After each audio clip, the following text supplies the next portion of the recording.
स्वागत है आपका भारत समाचार के इस खास कार्यक्रम में जो गपशप, कानाफूसी और चर्चा पर आधारित है। तो चलिए शुरू करते हैं इस बार का पावर सेंटर।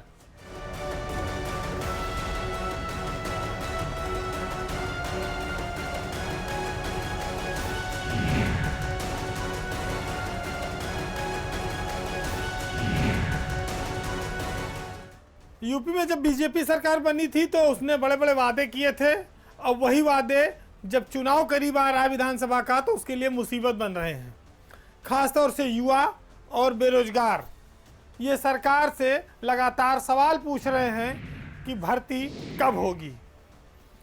बात इसलिए भी ये अहम है क्योंकि अब युवाओं में और प्रदेश के विभिन्न इलाकों में सरकार के विधायकों, मंत्रियों इनका विरोध हो रहा है और ये विरोध विभिन्न कारणों से अलग अलग क्षेत्रों में हो रहा है। सबसे पहले पश्चिम से जब काला तेल फेंक कर विरोध जताया गया मुजफ्फरनगर से, उसके बाद से ये दौर अभी तक थमा नहीं है। पश्चिम से शुरू हुआ मामला पूरब पहुंच चुका है और मुख्यमंत्री के गृह जिले गोरखपुर में भी कई ऐसी घटनाएं हो गई जिनके नाते आपका ध्यान इस ओर आकर्षित होना चाहिए। पिछले दिनों मुख्यमंत्री योगी दौरे पर गए थे जहां युवाओं ने उनके सामने जमकर डिमांड की। उन्होंने कहा, बाबा ओ बाबा भर्तियां कब आई हो बाबा। तो ये जो देसी अंदाज में पूछने का तरीका था वो सोशल मीडिया पर काफ़ी वायरल हुआ। मुख्यमंत्री से युवा सेना में भर्ती के लिए शोर मचा रहे थे। हालांकि सेना भर्ती का काम केंद्र के हाथों में है, लेकिन चूंकि चुनाव बेहद करीब है, 3 महीने का समय बचा है, इसलिए हर प्रकार की नौकरियों को लेकर युवा सरकार से डिमांड करने लगे हैं। इसी के साथ अगली घटना बांसगांव के सांसद कमलेश पासवान के साथ हुई जब उनको जनता के विरोध का सामना करना पड़ा। वो अभी वक्त बीता था कि 2 दिन पहले ही गोरखपुर में विधायक शीतल पांडे को भी जनता ने बैरंग वापस लौटा दिया। वो सहजनवा से विधायक हैं और अपने इलाके में बाढ़ पीड़ितों के लिए राहत सामग्री लेकर गए थे। अचानक से ये विरोध मुखर हो गया है और चूंकि नेता भी क्षेत्र में जा रहे हैं, चुनाव है, करीब है, उनको जाना पड़ेगा, तो अब उनको जनता के सवालों का सामना भी करना पड़ रहा है।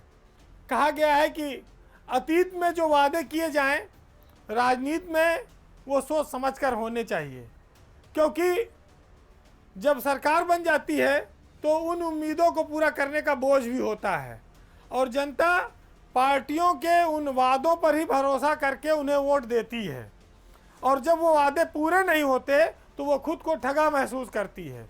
तो उत्तर प्रदेश में जो तस्वीरें आपको देखने को मिल रही हैं ये अपने आप में बीजेपी के लिए खतरे की घंटी है। बीजेपी को इस बात को समझना होगा कि सरकार की तमाम सारी उपलब्धियां, बड़े बड़े मंत्री, केंद्रीय मंत्री, मुख्यमंत्री लगाने के बावजूद जमीन पर उनके विधायकों का, उनके नेताओं का विरोध हो रहा है। सच्चाई मीडिया में ना आवे तो सोशल मीडिया के थ्रू आ जाती है, तो आप कितना रोक सकते हैं। तो सच का अगर सामना किया जाए तो शायद उसमें सुधार की गुंजाइश ज़्यादा रहती है और वो फ़ायदा भी ज़्यादा करता है। उसको पर्दा डालने से, मिट्टी डालने से, ढकने से वो मुसीबत बढ़ती है और वो एक दिन बड़ा विस्फोट का रूप लेती है। कहाँ तो तय हुआ था कि हर घर को नल से पानी पिलाएंगे और कहाँ खुद ही माल पीने में जुट गए। बात आज उत्तर प्रदेश में बहुत चर्चित राज्य पेयजल मिशन जो जल शक्ति मंत्रालय के अंतर्गत आती है उसकी हो रही है। लगातार यह विभाग चर्चा में बना है। क्यों? क्योंकि यहाँ पर हजारों करोड़ की योजनाएं चल रही हैं। इस मिशन को जब से शुरू किया गया तब से एक बहुत खास नाम यहाँ चर्चा में रहा है, वो है ईडी सुरेंद्र राम का। सुरेंद्र राम लंबे समय तक यहाँ पर अधिशासी निदेशक रहे और 2 बार रहे। अभी पिछले दिनों उनको अचानक लखनऊ से हटाकर सहारनपुर में अपर आयुक्त बना दिया गया। इस तैनाती के पीछे क्या रहस्य है, क्या कारण है, इस पर काफ़ी चर्चा हुई।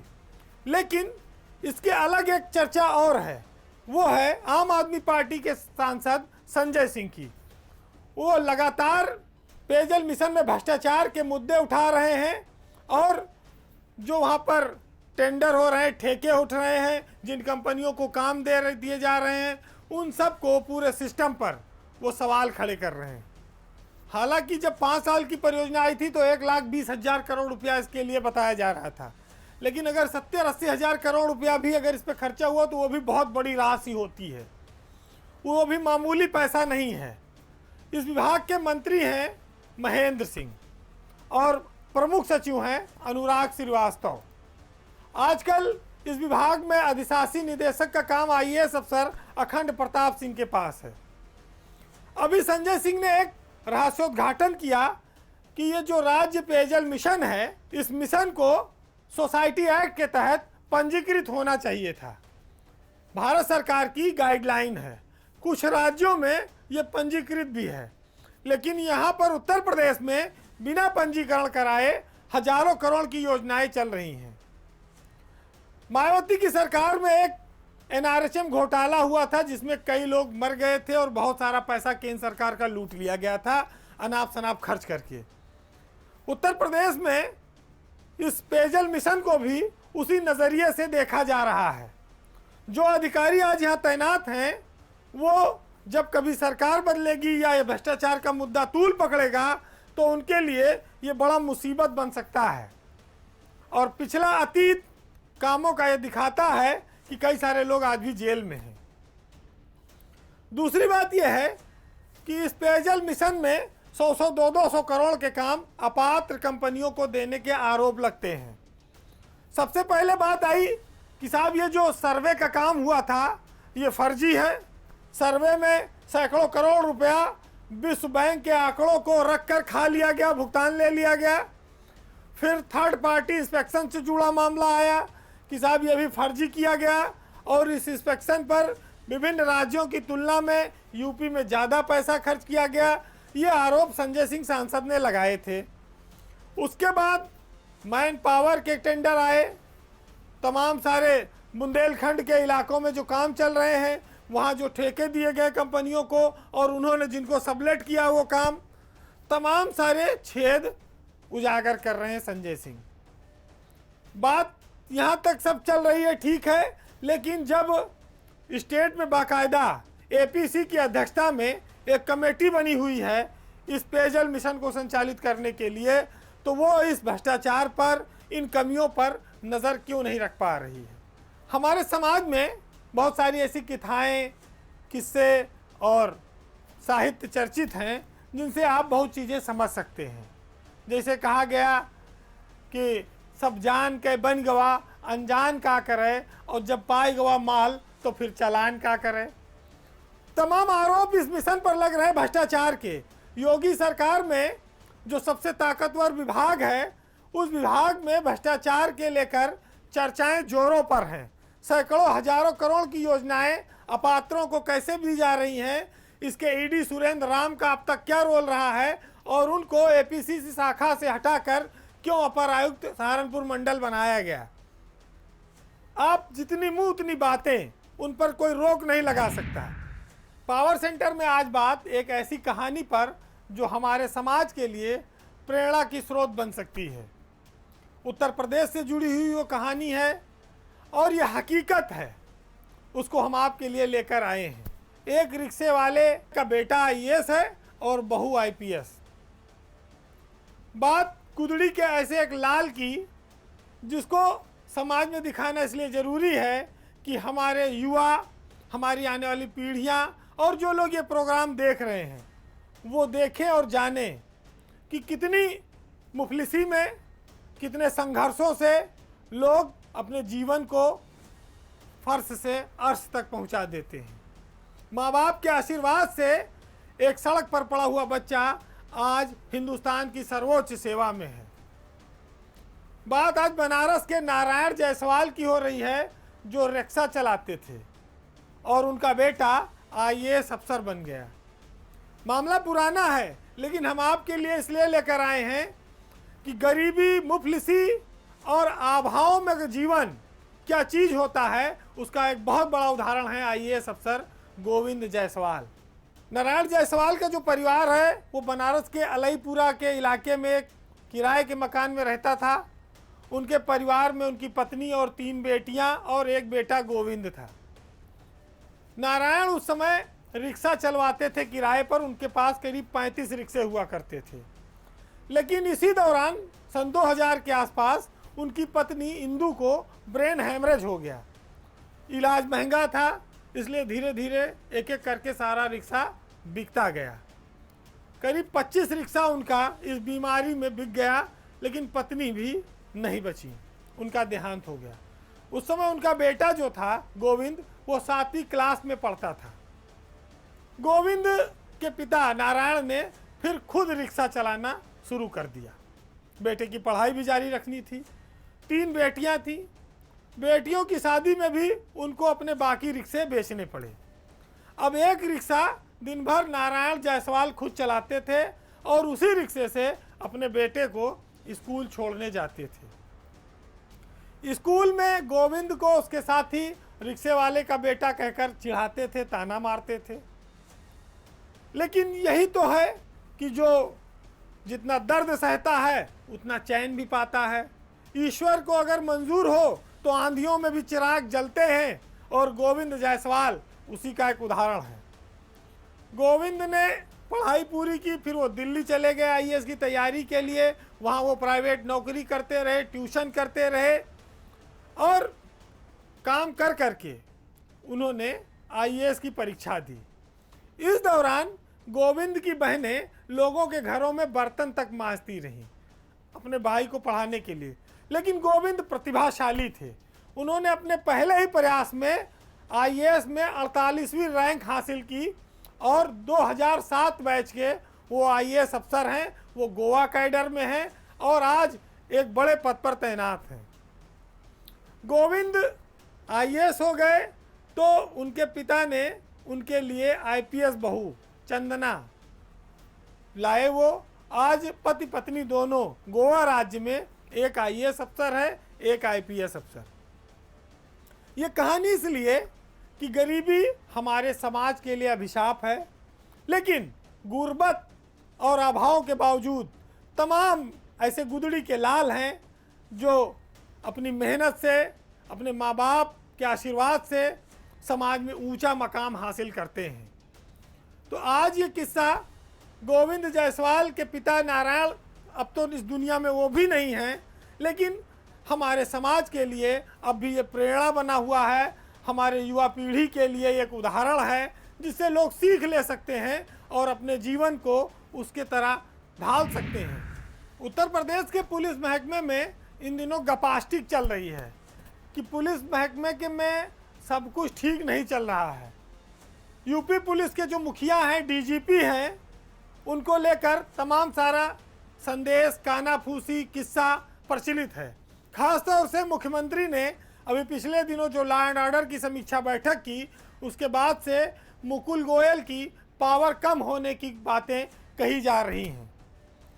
डीजीपी 4 लाख से ज़्यादा की फोर्स का उत्तर प्रदेश का वो मुखिया है।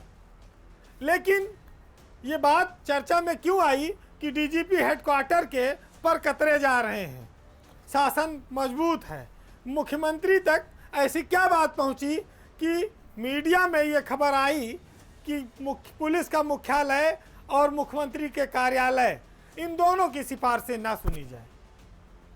पिछले दिनों मुख्यमंत्री की वीडियो कॉन्फ्रेंसिंग थी पुलिस अधीक्षकों के साथ। ये कहा गया कि पुलिस मुख्यालय, एसएचओ यानी कि थाना अध्यक्ष, सीओ, इनकी ट्रांसफ़र पोस्टिंग में ज़्यादा दबाव ना बनावे, ज़्यादा हस्तक्षेप ना करें। तो इसको कुछ लोगों ने इस रूप में देखा कि पिछले दिनों जब डीजीपी हजरतगंज कोतवाली का निरीक्षण करने आए थे तो उन्होंने हजरतगंज के इंस्पेक्टर श्याम बाबू शुक्ला को हटा दिया। तमाम थाने में उन्हें कमियां नज़र आई थी, जिसके बाद ये कार्रवाई सामने आई। लेकिन डीजीपी के उस निर्देश के बावजूद वहाँ कौन इंस्पेक्टर तैनात हुआ, ये अभी किसी को नहीं मालूम चला। बताया जाता है कि सोशल मीडिया पर इसको लेकर तमाम तरह की बातें चलने लगी। यहाँ तक ये कहा गया कि डीजीपी का फरमान लागू नहीं हो पा रहा है हजरतगंज कोतवाली में। ये चर्चा शासन में और मुख्यमंत्री कार्यालय तक भी पहुंची कि जो पुलिस कमिश्नरेट है और डीजीपी मुख्यालय है वहां पर कुछ मतभेद आ गए हैं। लोग इस बात को भी लेकर चर्चा करने लगे कि मुकुल गोयल, सुलखान सिंह और ओपी सिंह जैसे ताकतवर डीजीपी नहीं बन पा रहे हैं। इसी बीच मुख्यमंत्री की वीडियो कॉन्फ्रेंसिंग ने यह संदेश साफ कर दिया कि डीजीपी हेडक्वार्टर ज़्यादा हस्तक्षेप न करें। एक तरह से उन्होंने जिलों में तैनात एसपी, एसएसपी और पुलिस कमिश्नरों को पूरी छूट दे दी कि वो थाना अध्यक्ष और सीओ अपने मन से तैनात करें, किसी की ना सुने। मुख्यमंत्री के इस संदेश के बाद पुलिस मुख्यालय की पावर शक्ति कम होना स्वाभाविक है। समाचार पत्रों के बाद तो मामला एसपी, एसएसपी और पुलिस कमिश्नर ये सब क्लियर कट जान गए हैं कि पावर सेंटर किधर है, और जो जिलों में और कमिश्नरेट में बैठे हैं प्रभावशाली अधिकारी, वो तो इशारा समझते हैं कि हमको रिपोर्टिंग कहाँ करनी है, किसका आदेश मानना है। सरकार या अधिकारी कोई भले इसको खुलकर स्वीकार न करे, लेकिन मैसेज नीचे के स्तर पर यह है कि पुलिस महकमे में सब कुछ ठीक नहीं है, कि पुलिस का जो मुखिया है वो वैसा रुतबा अभी तक हासिल नहीं कर पाया है जैसा सुलखान सिंह और ओपी सिंह ने हासिल किया था। बहरहाल हजरतगंज की पुलिस और वीडियो कॉन्फ्रेंसिंग के बहाने यूपी पुलिस में ये चर्चा चटकारे के साथ सुनी जा रही है कि कौन किस पर भारी पड़ा है। एक गाना है कि तुमने पुकारा और हम चले आए रे, जान हथेली पर ले आए। यूपी में चाचा और भतीजा के बीच मोहब्बत, दोस्ती और प्रेम कुछ इसी तरह का है। यूपी में अब 3 महीने के करीब चुनाव बचा है और इस समय सबसे ज़्यादा लोगों की निगाहें अखिलेश और शिवपाल के मिलन पर टिकी थी। अखिलेश यादव के एक बयान ने चाचा और भतीजा के दिल मिलने का ऐलान कर दिया। सियासत में जिस चीज़ की जब ज़रूरत हो, अगर वो निर्णय उस वक्त हो जाए तो उसके फिर कुछ मज़े अलग हैं। आज अखिलेश और शिवपाल के मिलन पर हलचलें तेज हैं, कार्यकर्ताओं में उत्साह है और होगा भी, क्योंकि अब बार बार दोनों एक दूसरे के लिए टेलीफोन पर बात होने की बात मीडिया में खुलकर बोल रहे हैं। यादव परिवार के करीबी लोग और कार्यकर्ता इस समझौते से काफ़ी खुश हैं और उनको लगता है कि जब सबको साथ लेकर चुनाव लड़ा जाएगा तभी सफलता मिलेगी। अखिलेश ने भी बड़ा दिल दिखाते हुए चाचा के लिए कई सारी सीटें देने का ऐलान कर दिया है। कार्यकर्ता इसे जीत का मंत्र भी मानते हैं, क्योंकि शिवपाल एक अच्छे संगठन करता रहे हैं और दोनों के बीच जब युवा जोश और अनुभव का मिलन होगा तो उसका असर कुछ ज़्यादा देखने को मिलेगा। यूपी की सियासत में समाजवादी कुनबा वैसे भी काफ़ी बढ़ा रहा है और शिवपाल यादव के अलग पार्टी बनाने के बाद से उनके बेटे आदित्य यादव का जो भविष्य था वो भी लगातार डगमगा रहा था। अब चाचा और भतीजा के मिलन से एक और मामला ठीक हुआ है, वो भाई भाई का। आदित्य के लिए अखिलेश बड़े भाई हैं और बड़े भाई का स्नेह छोटे पर कुछ ना कुछ जब आएगा तो उसकी भी राजनीतिक गाड़ी तेज हो जाएगी, चल पड़ेगी। तो ये मिलन